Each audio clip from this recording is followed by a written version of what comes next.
carefully done according to the guidelines, there is no reason why you shouldn't be able to do voting at the polling place, Dr. Anthony Fauci. We played the clip earlier today, but the mainstream media that jumps at the chance to tell you everything about Dr. Fauci disagreeing with the president has been quiet about this. Well, is there a double standard when it doesn't fit their narrative? Yes.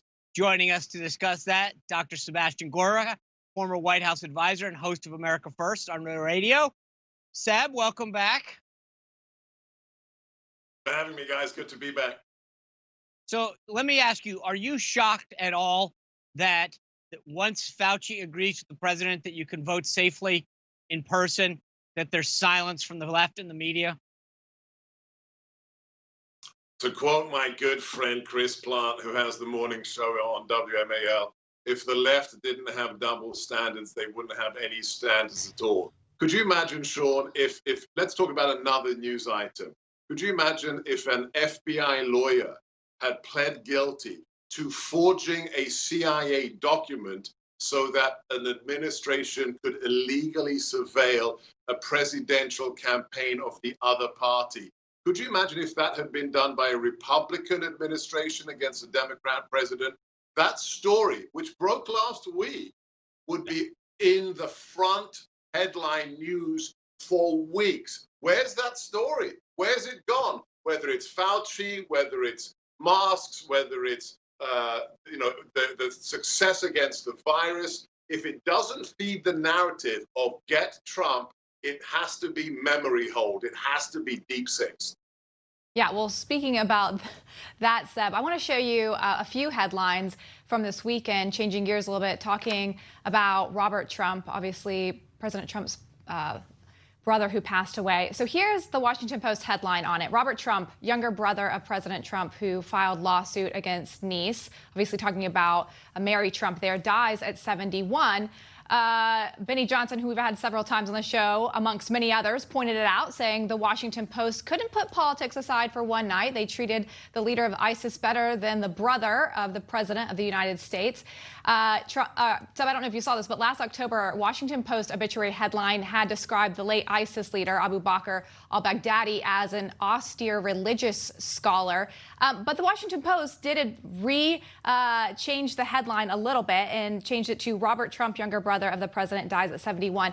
But Seb, what I want to ask you is, what does it say when you have the Washington Post giving pretty much a glowing headline to the leader of jihadist ISIS? I mean, and then the brother of the president trying to draw the lines to this controversial book about Mary Trump. Look, Lyndsay, the term Trump derangement syndrome used to be funny. It used to be amusing. It used to be a joke. It is now a clinical disorder. Let's not forget what they also said about the man who created the modern caliphate of the Islamic State, who killed numerous Americans and allies in the region. They said he's an austere Islamic cleric who liked to play soccer. What trended over the weekend? This isn't just about the Washington Post or the New York Times. The biggest trend on Twitter when this news broke was hashtag wrong Trump. Meaning what? That the president should have died instead. That is just inexcusable, but that's who these people are. It's not about politics. It's not about difference of opinion. It is about utter, complete hatred. And that's why America has to re-elect my old boss, President Trump, in 77 days. Yeah, Seb, I'm glad you brought that up. We just had the tweet up. I mean, there is this, the idea of saying, dear Grim Reaper, you took the wrong Trump.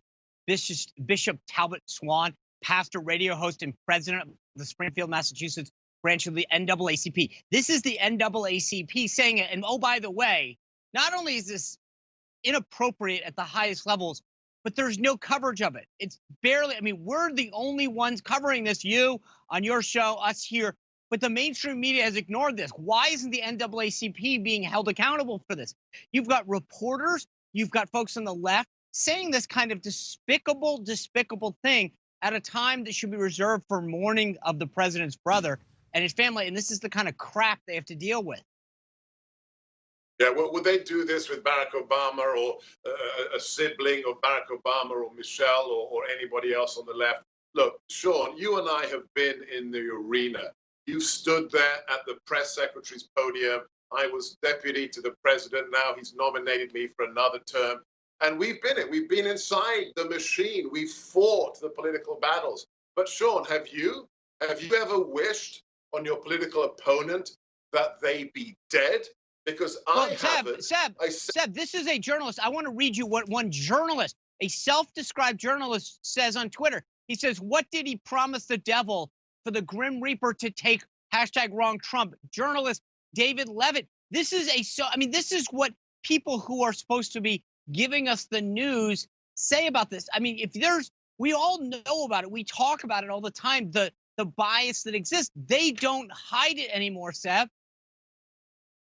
No, they don't. And there's so few. Real journalism is almost dead.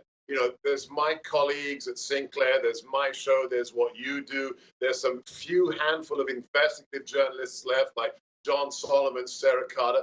But the rest of them, Sean, and you know this better than anybody, the rest of them have become propagandists. The word hack doesn't even cut it. These people lie for a living, and the only thing they want to find at the beginning of the day and at the end of the day is a story they can use to attack the president or the quote-unquote deplorables, 63 million of them who elected him to the highest office. And that's not journalism. Yeah, and even lying aside, to say wrong Trump, implying that this person should have died in their place, is wicked in and of itself, and it's really, really sick.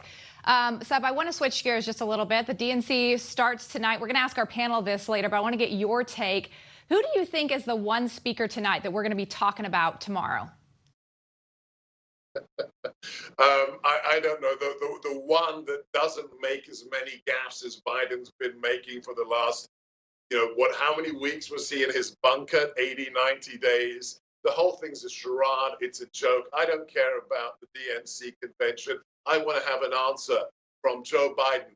Beijing Biden, sleepy, creepy Joe. Is he going to debate the current president 3 times, or is he going to hide in his bunker? Maybe that 1 minute from AOC will be entertaining. But when you have people like Ayanna Pressley calling for more violence this weekend, the sky's the limit. I'm not going to make predictions. This is a party that has been captured by radicals and extremists, and they cannot be allowed to take the House, the Senate, or the White House. All right. Well, Sab, I'll let you go this time, but I'll be interested because I do wonder if the John Kasichs of the world, and you've got Kasich, Meg Whitman, Christy Todd Whitman, all speaking tonight, and Susan Molinari, a former Republican congresswoman from New York. I just wonder if any of them is going to get a one-liner in that the media is going to clamp onto, or whether it's going to be the Bernie Sanders. But we'll see, and then we'll have you talk about that when you come back next. So thank you for being here, and we'll see who makes news tonight. Newsmax TV is now America's fastest-growing cable news channel. We give you the real news you need. So subscribe to our YouTube channel and give us a thumbs up. If you like this video, share it with your friends. Newsmax TV streams live on YouTube for free. Newsmax TV, real news for real people.